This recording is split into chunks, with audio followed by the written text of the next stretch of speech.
You're listening to The Hour of the Time. I'm William Cooper. You're listening to The Hour of the Time, and I'm Pooh. Thank you, baby. Well, folks, that was an entertaining Radio Freemasonry episode there, but unfortunately for them, our Cadgy man in New Orleans kicked their butt, and when he started asking the right questions, pursuing the correct line, they were reduced to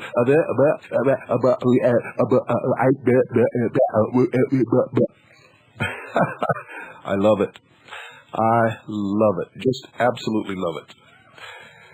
You keep listening to The Hour of the Time, and you'll know who killed John F. Kennedy, and you'll know who's trying to destroy all the sovereign nations of the world, and you'll know who's just trying to destroy all existing religions. You won't have any doubts in your mind whatsoever. And to our Cadgy representative in New Orleans, well done, my friend. Well done. Okay, starting Monday, folks, we're going to be playing reruns every night while we move the studio. The studio is the last thing that we're moving. And we've got to move it and set it up. We've also got to set up our television facilities. So I don't know how long we're going to be doing reruns, but we're going to be playing the best of The Hour of the Time for as long as it takes to get all that stuff done.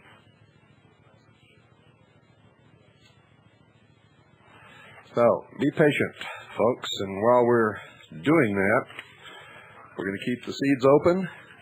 People are really taking advantage of that seed offer. Remember, it's $48 for listeners, $40 for Cadgy members, and we're going to make something else available here. We're going to take the pantry unit. It's a 3-month supply for one person, or 1.5 months for 2 people. 3 months supply for one person, or 1.5 months for 2 people. Dehydrated, nitrogen-packed in enameled cans. It's 4 cases, 87 pounds shipping weight. And we're going to make that $300 for listeners, $290 for Cadgy members. The retail price is $380, folks. So that's $300 for listeners, $290 for Cadgy members. The retail price is $380. We'll keep the seeds open, and we'll also make available the emergency unit, 1 month supply for one person. 1 month supply for one person. It's 5 cases. It weighs 38 pounds. The retail price is $213. We'll make that $190 for listeners, $180 for Cadgy members. Remember, these offers will be open the whole time that we're doing the reruns. I'll repeat it again tomorrow night. After that, it will not be repeated because it's not on the tapes that we're going to be playing, so write it down now, folks.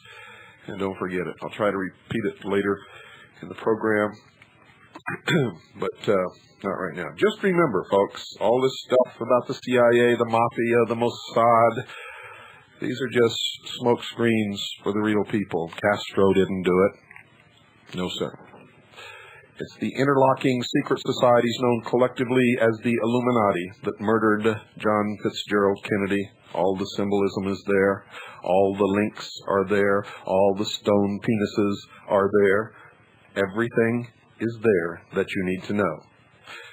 the Scottish Rite of Freemasonry, Southern Jurisdiction, B'nai B'rith, the ADL, which has links to the Mossad, the higher echelons of the Mafia, which was set up by Giuseppe Mazzini as an arm of the Illuminati, the Knights Templar, the Sovereign and Military Order of the Knights of Malta, and I could go on and on and on, but those of you who have been listening to this program, you know what's happening, you know who's bringing it about, and you know what's going to come of it. And if we don't get smart and band together and quit following these little smoke screens and chasing our tails around the park, folks, they're going to kick our ass. You understand what I'm telling you? So you better wake up. Don't go away. I'll be right back.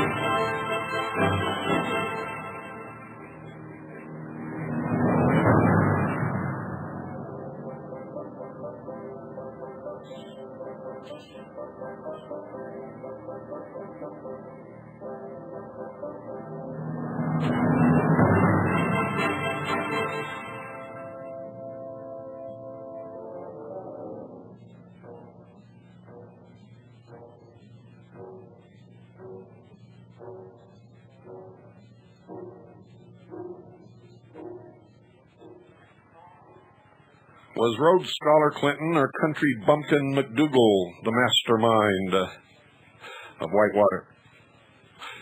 Billary, that's Bill and Hillary, have tried to make it appear that James McDougal cooked up the Whitewater scheme and lured them into it.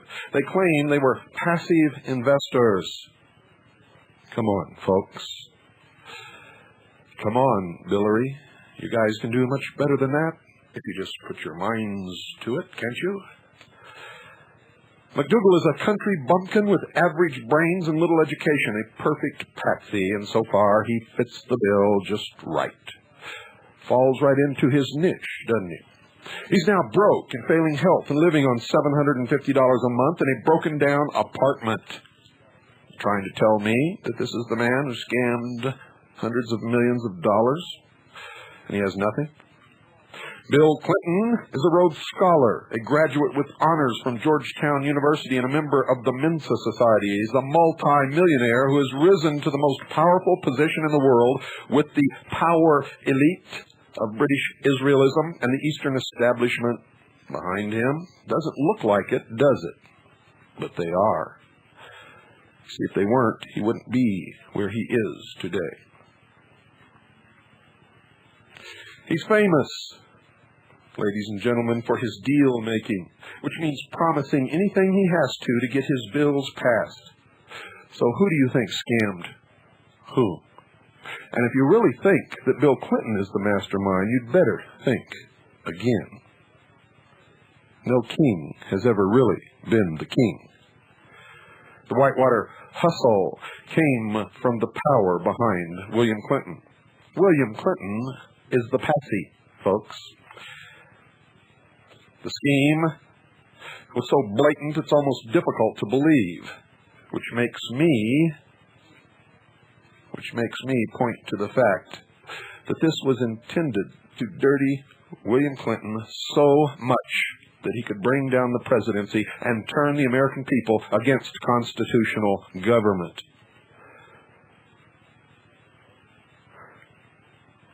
The Clintons put up no money for Whitewater. No money. They had no money. The money came from the real power and the real brains.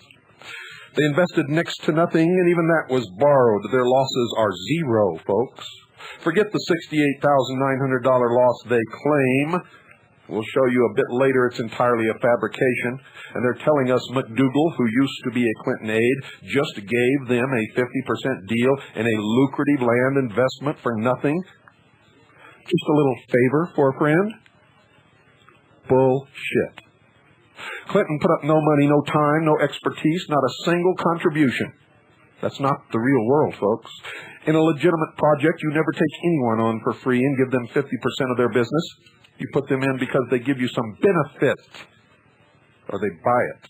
But this was not a legitimate project, you see. The whole point of Whitewater and Clinton's and his cronies' other land loan deals was to milk the depositors and taxpayers of millions of dollars, all the while showing a loss or minimal income to the IRS and the public, and to dirty Bill Clinton for what was to come later. The Clintons and their partners, the McDougalls, operated Madison Guarantee as their personal piggy bank. They looted depositors' money to pay off Bill Clinton's personal campaign debts and to raise money for his campaign to become president of the United States. After stealing as much money as they could, Clinton and his partners watched as Whitewater went broke. It was the typical Florida swamp deal of the 30s. Nope, it was worse. And don't forget, folks, it didn't just happen here. It happened to savings and loans all across the United States as part of a very careful plan of milking money from the sheeple to finance drugs for arms to bring down this nation and other nations. The Clintons claim they lost $68,900 on Whitewater. If their former partner, James McDougal, and their real estate agent, Chris Wade, are to be believed, they didn't lose a penny. As McDougal put it, I put money into it. Money was owed me. I don't remember them putting anything in. Quote, I could think it quicker than they could lie about it. If I could get in a position so I wouldn't have my head beaten off, unquote, said McDougal. Quote, and Bill knows that, unquote. Why wasn't this so-called loss ever recorded on Bill and Hillary's income tax return? Bill says it was just an oversight. Well, that's very interesting. Coming from a man who took a $2 deduction for his used underwear donated to the Salvation Army. Hash marks and all. Hillary Clinton certainly didn't forget to take a $5,133 deduction for interest on a Whitewater loan she didn't even pay. What's more, the Clintons did list a $1,000 capital gain on their taxes for Whitewater. So what happened to the $68,000 they supposedly lost? Why wasn't that on there? Because they knew that that would ring bells. Between 1978 and 1982, Whitewater generated sales of almost $300,000. Where did all that money go, dear sheeple? Even their real estate agent, Chris Wade, can't understand the $68,900 loss. Wade says, quote, I don't see where they could have lost money, unquote. He also said that Whitewater appeared to generate enough income from land sales to cover its expenses and that he regularly deposited money from lot payments into Whitewater's account. Hidden profits, laundered money, disappearing cash, fraud and deceit appear to permeate every event in the Whitewater Clinton saga, and in fact, Clinton's whole life. Consider an early sale of a Whitewater lot in 1980. The property in question was their prime lot, 28 acres overlooking the White River. The Clintons and the McDougalls supposedly paid $882.61 per acre for this property, 3 times what it was worth, according to one real estate expert, which works out to $24,713.08. But when they sold the lot to real estate agent Chris Wade in 1980, they recorded a $2,000 price for the entire 28 acres on the tax stamps. Wade says he paid $32,000 for the property. He resold it to a Texas couple for about $43,000. By the Clintons' reckoning, the net on the transaction works out to a $22,713.08 loss. But if Wade is telling the truth, and the numbers certainly seem to bear him out more than Billary, the Clintons made a $7,280 profit. Where did that money go? A few years later, Wade was involved in another unusual transaction with the Clintons and McDougalls. He wanted to buy Whitewater's 24 remaining lots, but he did not have cash. Quote, I had an airplane and no money, and they had the lots, unquote, Wade said. He ended up giving the plane to McDougal and assuming $35,000 of Whitewater's $100,000 debt. McDougal sold the plane to Seth Ward, who turned around and sold it back to one of McDougal's shell companies, which in turn borrowed the money from Madison, and McDougal pocketed the proceeds. Billary, let me see if we've got this right. Let me see. Let me just sort of check this out here. Let's talk about this and see how it sounds. Bill and Hillary, you buy a piece of property. The bank lends you more than it's worth. You claim you sold off all the best lots for 10 cents on the dollar and the worst lots for 35 cents on the dollar, while your real estate agent is saying you had $300,000 in sales. Of course, you don't keep track of any of the transactions. You don't record the deeds with the courthouse, and the deeds disappear. You can't find the checks that paid the interest on the loans. Your accounts on the project had possibly $1 million or more run through them over a 10-year period. But let me see. Oh, that's right. You say the money's gone, and you don't have it. How is this possible? No, folks, the numbers don't add up. It doesn't make any sense. That money went somewhere, and Bill, Hillary, and their cronies, and others, unnamed, were the beneficiaries. If you could follow the money, a lot of it you could follow directly to the Drugs for Guns operation run by Ollie North and others, and to the Central Intelligence Agency.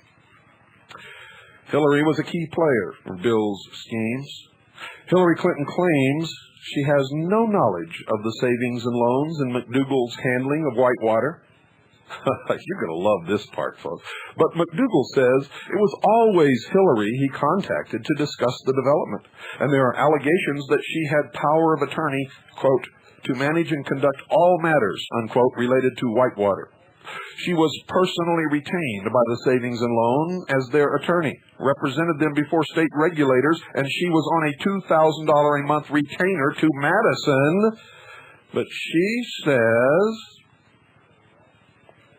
she has no knowledge of the savings and loans and McDougal's handling of Whitewater. And Santa Claus is coming back tomorrow. Hillary was a senior partner in the biggest, most prestigious law firm in Arkansas. She got the job when Bill became governor, and from that time on, Clinton funneled huge amounts of state legal work through her firm. For example, her firm got much of the lucrative legal work for the issuance of state bonds that benefited many of their clients. They got the legal work from Madison. They represented the regulators, even against some of their own clients, and they handled the legal work for Lassiter's Bond Company, all unethical, all illegal, all criminal, all, in fact, felonies. If you wanted to do business with the state of Arkansas, it was no longer necessary to make payoffs with $100 bills and paper bags. You just went and retained Hillary Clinton. The money you paid the Clintons to do a government deal was no longer an illegal payoff, but a legal bill. Even better, it's protected under attorney-client privilege, and you can't get better than that. The benefits of retaining Hillary were often ends to the most lucrative government deals, such as the Arkansas Development Bond issues. Over the decade Bill was governor, Hillary became a multi-millionaire. And it's no wonder. Little partner in a law firm.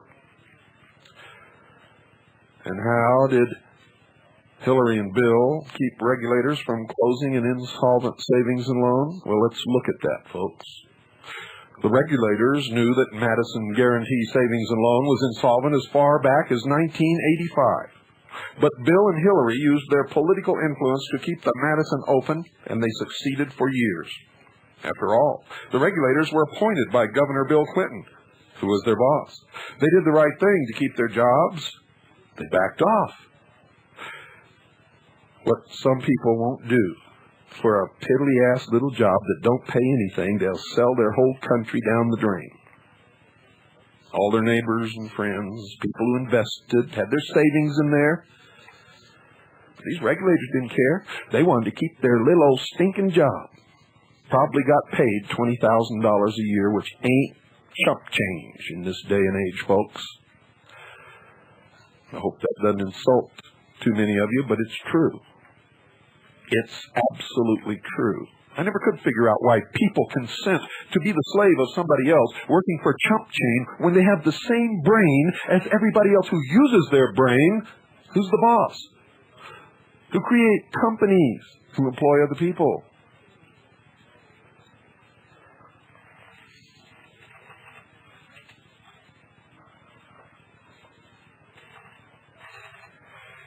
How about that? A 1986 audit by the Federal Home Loan Bank Board, FHLBB, portrays Madison as financially reckless, rife with conflicts and on the brink of collapse. As they put it, folks, quote, the problems discussed in this report conflicts of interest, high-risk land developments, poor asset quality, rapid growth, inadequate income and net worth, low liquidity, security speculation, excessive compensation, and poor records and controls constitute a significant threat to the continued existence of the institution, unquote.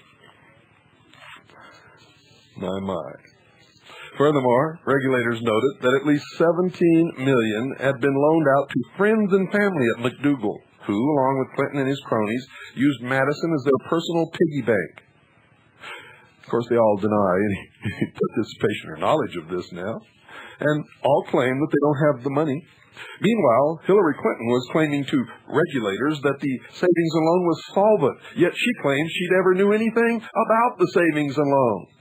But it's on record.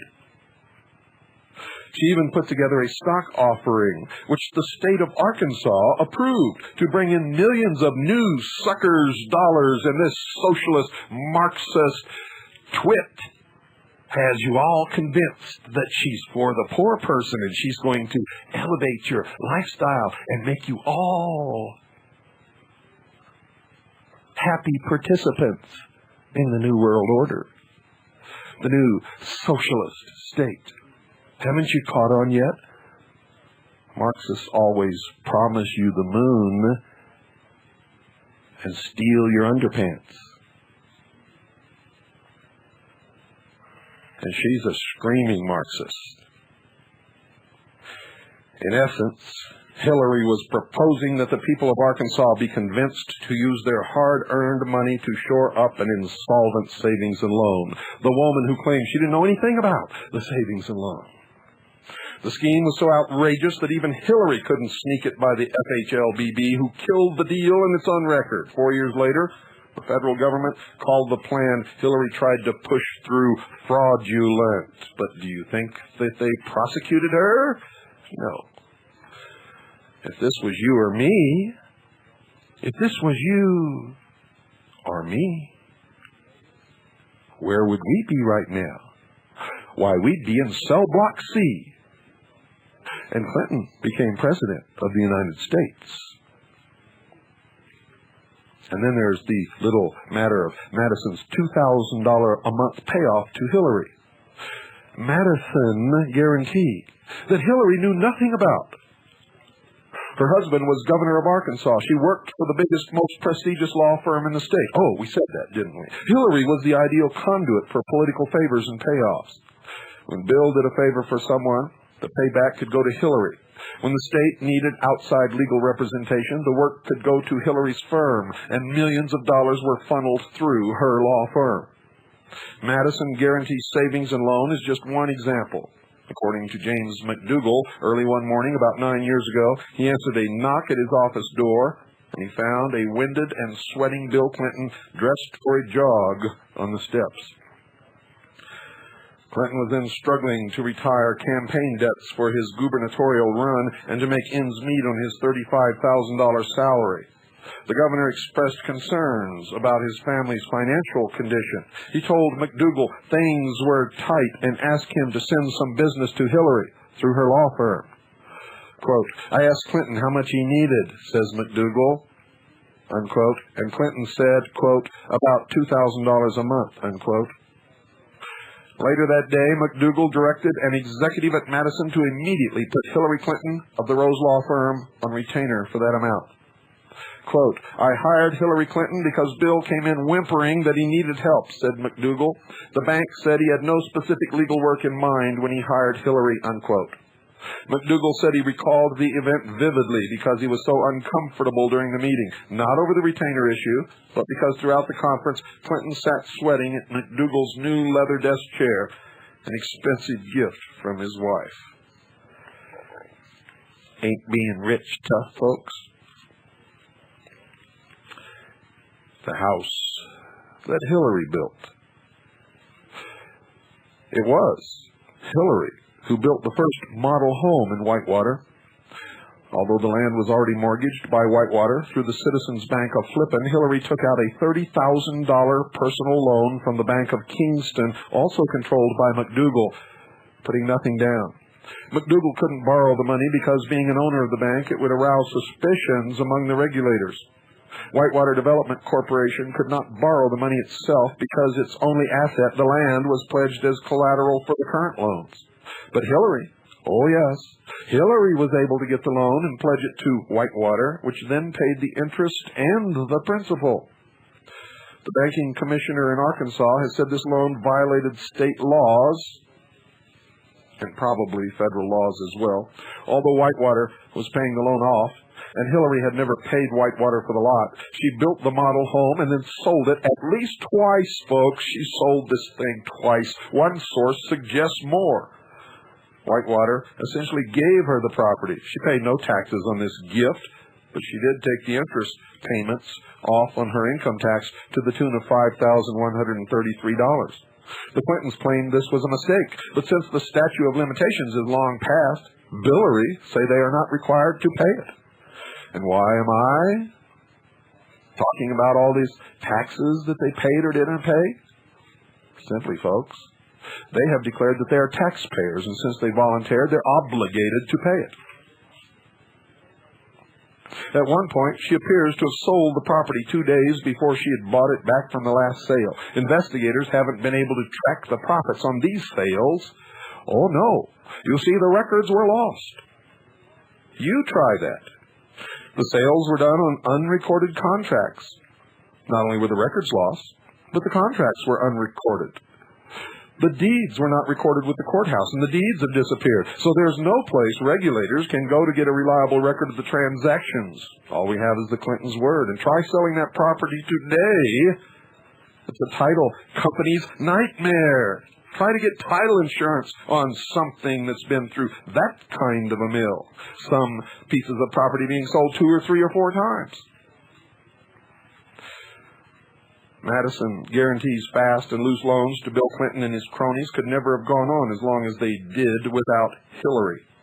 The bank examiners got on to Madison as early as 1984. They discovered the insider loans to Clinton's and his political cronies, as well as family and friends of McDougal. In fact, a 1996 report by the Federal Home Loan Board painted a grim picture of Madison's prospects. It detailed what it said were widespread abuses by the thrift and risky land deals for which the economic justification is questionable. The viability of the institution is jeopardized through the institution's current investment and lending practices in real estate development projects.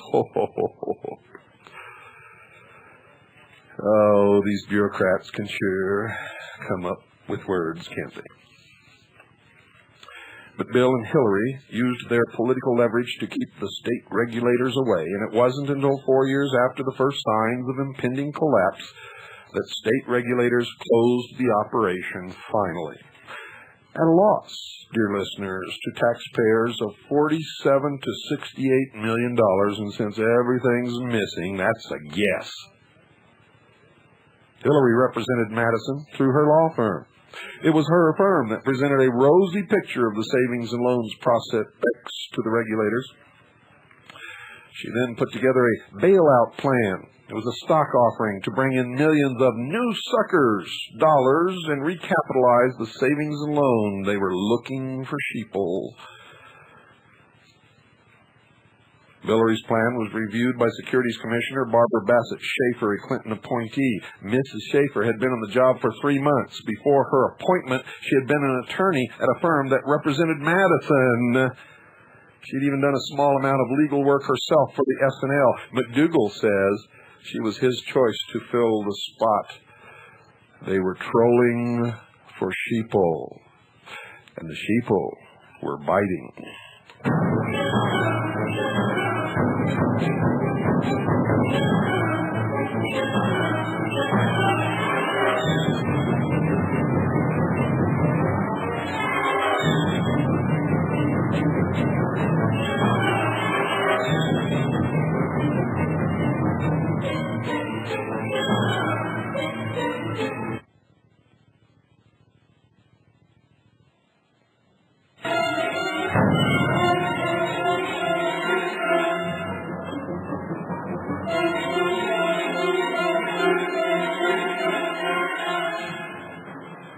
Despite Madison's terrible financial condition, Mrs. Schaefer approved Hillary's plans. Fortunately, it never went through. Madison could not come up with the capital to get it past the feds.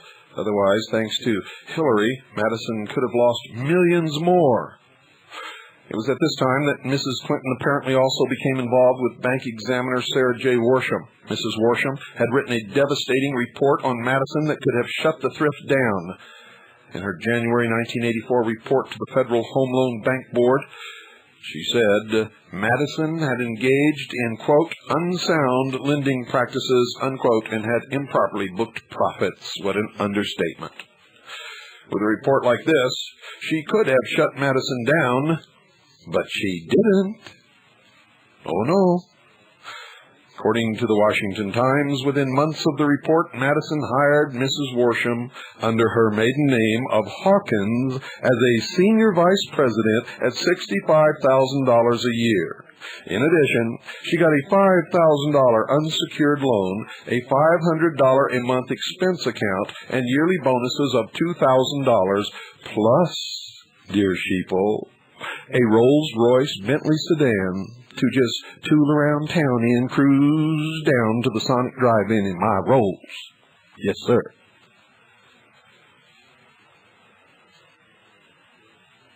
And Bill Clinton says, enough of this Whitewater stuff. It's taking me away from the important business of running the nation. Don't you mean ripping off the nation, Bill? Just like you ripped off Arkansas? Don't you mean destroying the nation, destroying the presidency, destroying the credibility of constitutional government? Don't you mean, Bill, destroying the faith of Americans in constitutional government, in freedom? Isn't that what you really mean, Bill? When regulators finally closed Madison in 1989, the Resolution Trust Corporation, the federal agency responsible for cleaning up the savings and loan scams of the 80s, took over the mess. The RTC sued Frost & Company, the Madison accounting firm, for negligence in conducting its audits. One of Hillary's partners, Vince Foster, yes, the Vince Foster, folks, solicited the case from the RTC. But he failed to disclose Hillary's representation of Madison. He even submitted a letter to the regulators saying the law firm didn't represent thrifts. The law firm didn't represent thrifts. The law firm didn't represent thrifts. And Hillary Clinton says she don't know nothing about no S&Ls, A clear conflict of interest. But Hillary's law firm got the case. Hillary's law firm got the case. A third partner, Webster Hubbell, handled the case along with Hillary. The government sought up to $60 million in its suit. Hillary's law firm settled the case for $1 million, $2 million less than the limit of Frost's insurance coverage, so it cost Frost & Company nothing. This was after Hillary had been on retainer to Madison for many months. In addition, Hubbell's father-in-law, Seth Ward, was an officer of a Madison real estate subsidiary at the time they agreed to handle the case. Much of this was dug up by Nick. Where am I? Ward was a director of Madison and approved many of the loans to Clinton cronies. He was also the recipient of a $600,000 loan from Madison, which was still owed at the time Madison was closed.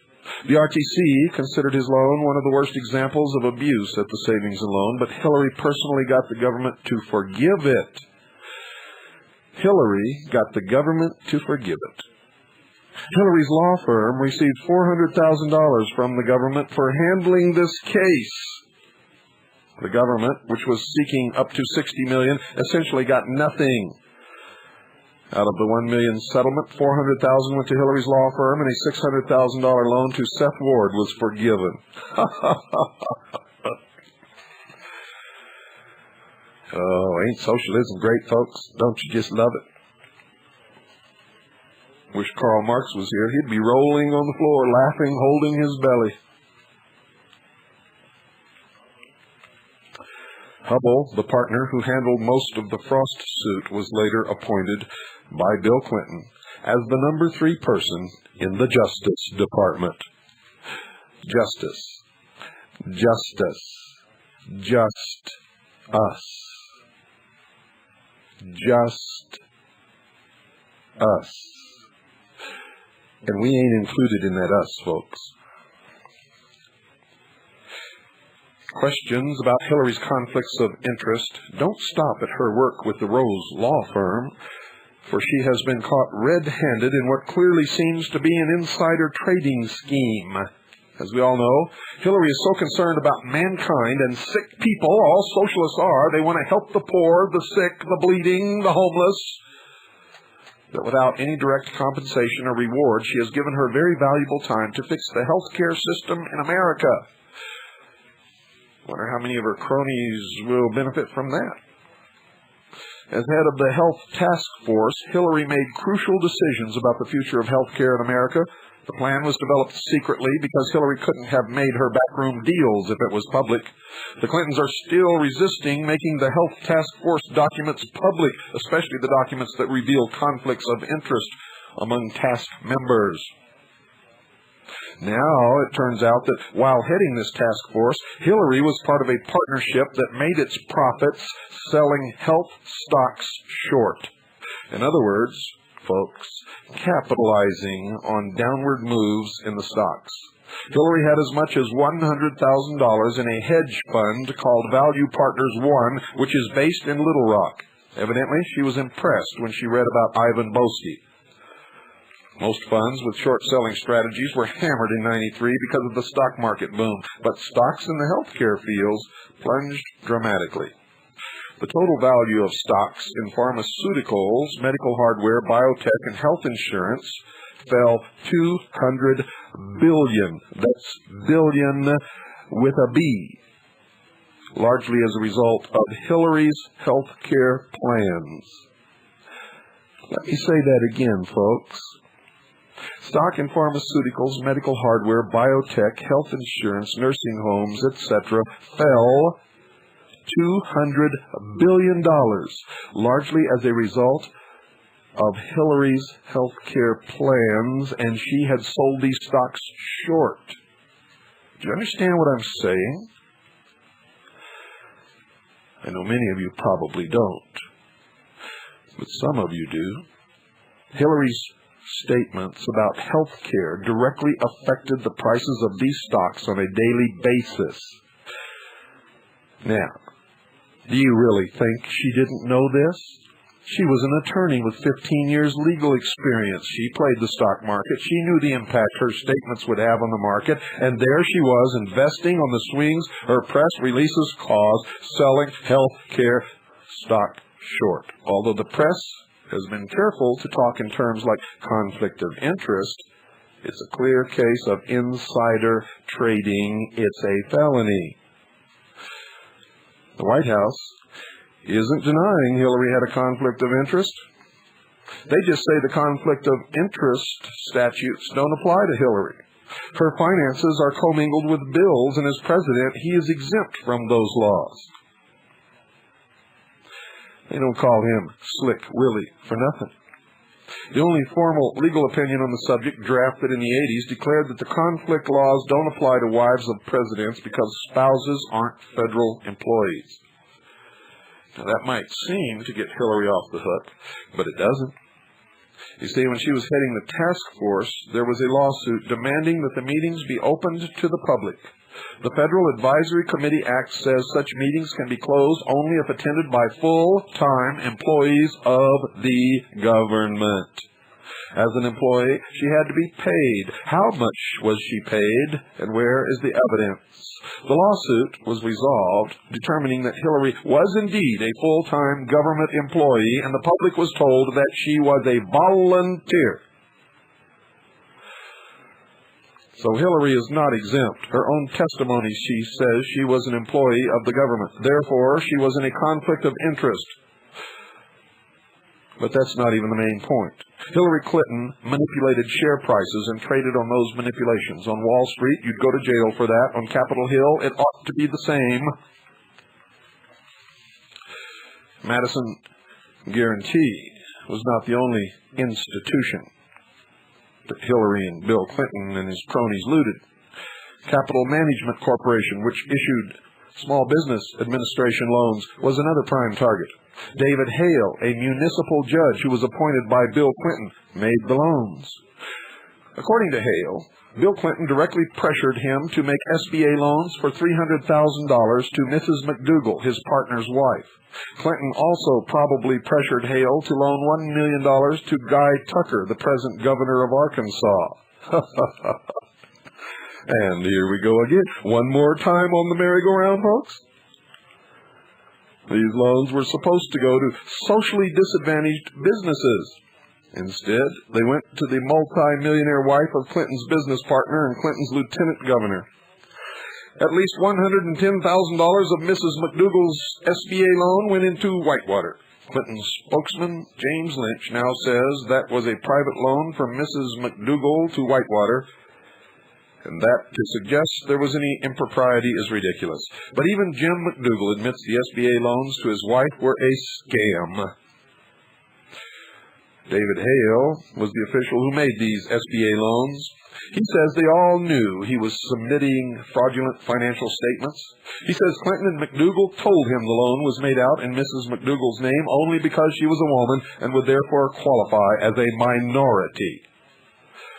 Folks, if women are a minority, what's going to happen to the future of the human race? Where do they get this bullshit from? And they're wheeling it around in wheelbarrows and dropping it out of the sky.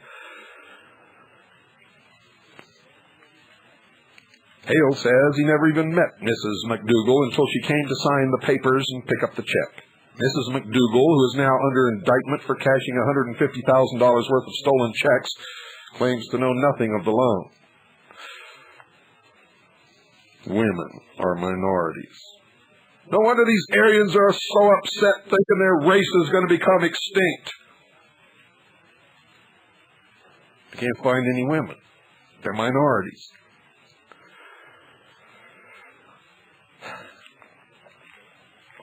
All this baffles me, folks. What do I know? I'm just a crazy conspiracy nut. I'm paranoid.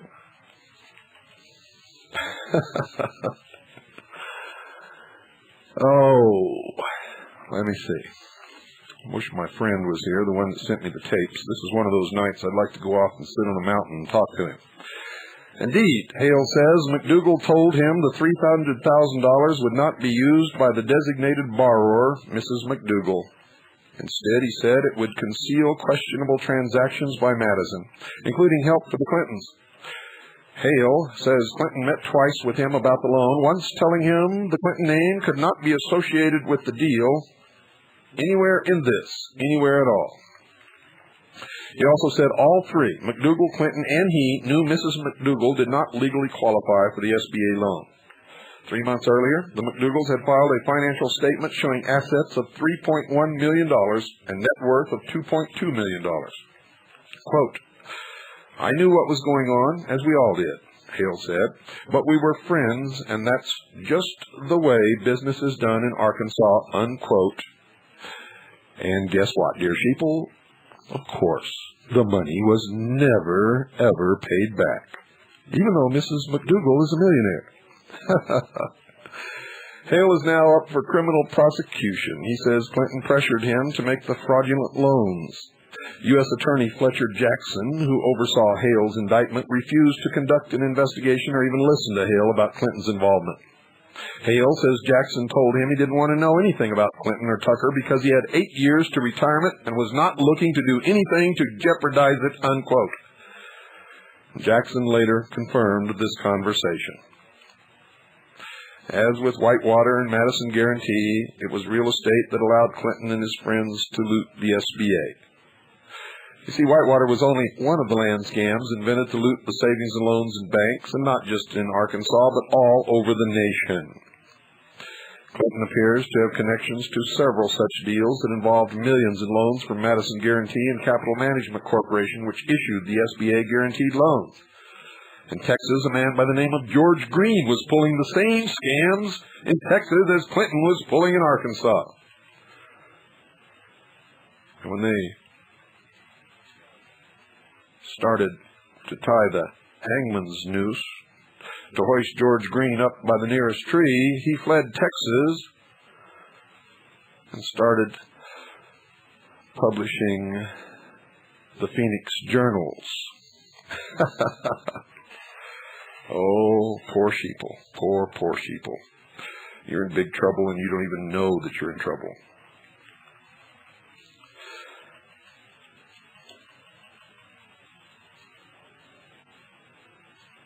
By this time, Bill Clinton's name was no longer appearing on documents, but although his name does not appear on any of the later real estate deals, the owners that are named are the very same good old boys that appear over and over and over in all the Clinton scandals throughout the years.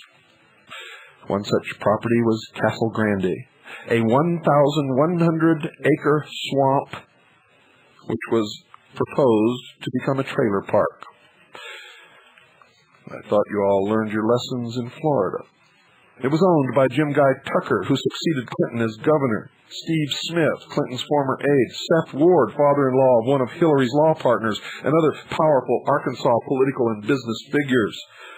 Like Whitewater, the project showed a loss on paper. Like Whitewater, it was financed with loans far surpassing the value of the property. Like Whitewater, Castle Grande was plagued by questionable agreements involving prominent Arkansas political figures. It finally went under with more than $3 million in loans paid for by the American taxpayer, who, by the way, doesn't even have to pay those taxes at all. Chihuahua. Castle Grande and related projects, including South Loop Construction, a 30-acre parcel for a shopping center next to Castle Grande, and Castle Sewer and Water, which was to provide some utility services to the development, borrowed millions from Madison and the SBA. The original property was purchased by Tucker, Smith, and Ward for $125,000. Tucker borrowed $260,000 from Madison to pay for it and diverted the rest of the money to other projects. Ward borrowed $600,000 from Madison to invest in the project, which he later defaulted on, and which Hillary arranged to have forgiven when she was representing the government. Yes, sir. When she was representing the government. 2 years later, a company then controlled by Tucker, South Loop Construction, purchased the property, this time for $353,000. Did you get that? Tucker is selling the property from one of his companies to another. The additional money for the purchase came from David Hale's Capital Management Corporation, which issued a $150,000 SBA loan. Tucker never repaid the SBA loan. Last spring, however, when bank regulators started turning the heat on under Madison, he rushed out and paid the original $260,000 loan. He got scared. In addition, Tucker purchased Castle Water and Sewer Corporation from Madison's real estate subsidiary. Madison financed the Tucker purchase with a $1,050,000 mortgage. Hale's company put in an additional $150,000 SBA loan. A year later, only 1 year later, Castle Grande stalled with only a few home lots that were ever sold, and there never was any marketing done. One bank examiner called the Castle Grande property, quote, low and swampy, unquote, and said it, quote, could not be developed without considerable cost. There is no evidence that there is a viable market for this land, unquote. Today, the land is littered with old armchairs and carpet. There's nothing to show for the millions looted from Madison and the Small Business Administration. Bank regulators have found a trail of shell corporations, fictitious transactions, exactly like George Green did in Texas and others did in other states across the nation. They're all the same scams, all run from the headquarters of the Central Intelligence Agency in Langley, Virginia. What for?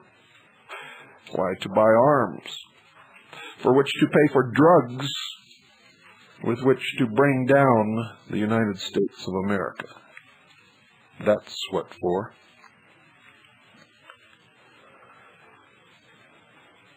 Shell corporations, fictitious transactions, inflated profit statements, and questionable payments to insiders, including Bill Clinton.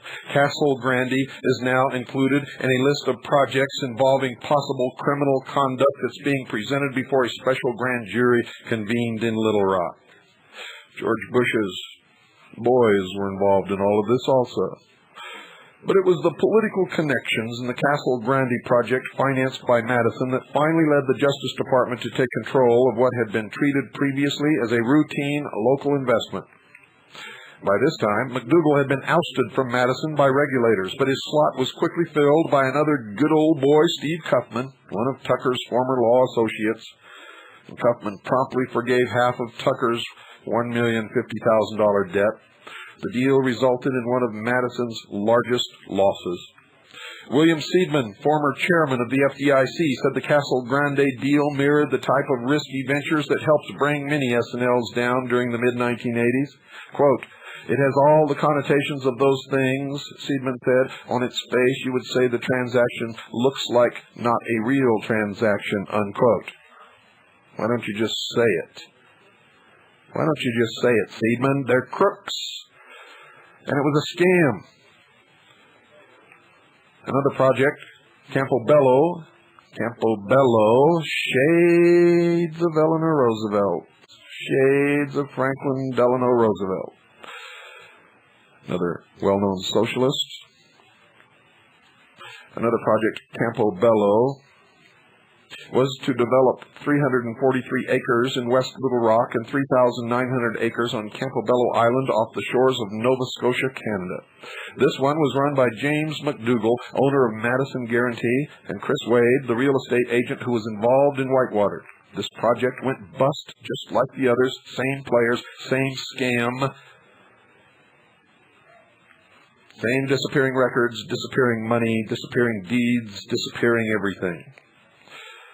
One of Madison's lawyers, Beverly Bassett from Mitchell Law Firm, was key to seeking approval for Campobello from the State Securities Department. Interestingly enough, Jim Guy Tucker was a senior partner at the same law firm. And this project ultimately became Madison's biggest loser with $3.7 million in loans outstanding. This is how savings and loan after savings and loan has been looted around the country. And it's not because all of these people in different states and different cities all thought of the same plan at the same time. It's because it was orchestrated. It starts out with a piece of marginal property. The insiders bid it up rapidly in sham sales and then use it as collateral for huge loans. Anything of real value is sold off. All the money is missing and no one knows where it went. The project goes broke, leaving huge loan indebtedness against it, paid for by the taxpayers. As with Whitewater, the Castle Grande and Campobello land losses were terrible, despicable, but they are not the major issue here. It is the fraudulently obtained loans, particularly those that were never repaid. It's the disappearing money. Clinton's cronies used these land schemes to make millions and take millions from Madison Guarantee. They took millions from the SBA through Capital Management Corporation, owned by David Hale. Almost none of that money was ever repaid. It was stolen, pure and simple. Federal authorities are investigating Clinton's involvement in these loans. The April 3rd, 1986 SBA loan by Capital Management for $300,000 to Mrs. McDougall, routed to her company Master Marketing. $110,000 of this money is believed to have been routed into Whitewater. The loan was never repaid. And we'll talk about the rest of these loans and drugs in Mena, Arkansas, and many other things tomorrow night. Good night. God bless you. And God save the Republic.